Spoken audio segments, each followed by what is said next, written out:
Now, controversy is swirling around the Springbok camp ahead of their dream Rugby World Cup final matchup against New Zealand in the Stade de France in Paris on Saturday evening.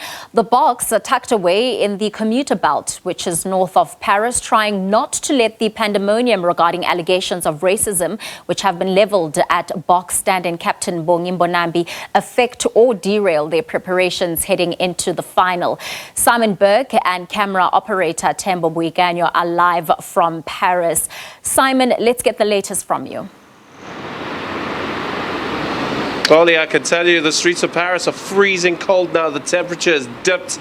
The thermometers, well, they've hit the basement. For us poor South Africans, we're freezing. And we're still waiting for news on Bongi Mbonambi. And it's not looking great because the more there's no news, the more something is up.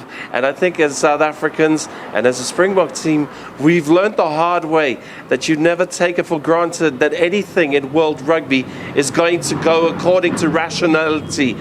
We would hope an investigation has been opened. We would hope the technical team has been talked to. We would hope Rassie Erasmus, Jacques Nienaber are laying bare their calls on the field. We would hope Ben O'Keefe, the referee, has some say in it, because you can't just take the word of one flanker from England who, if you follow his movements on the field before the incident, before he reported it, it really did look like he was in two minds, and this might have just been an attempt to stir up the pot.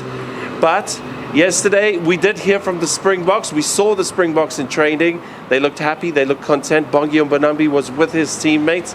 He certainly wasn't letting on that anything was bugging him. Remember, he is a team leader in the side, and he does captain the side on occasion. They look to him for guidance.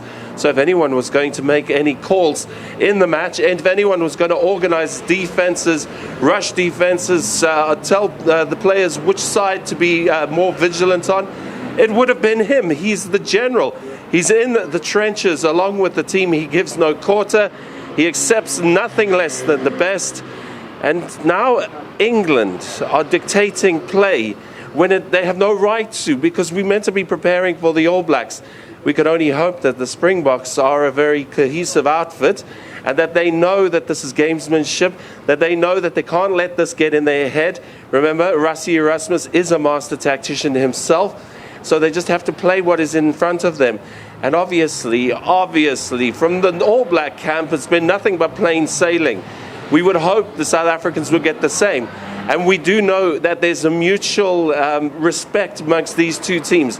However, we all knocked out Northern Hemisphere powerhouses, and none of them are very happy with it. And they have the ear of world rugby if we want to be conspiratorial.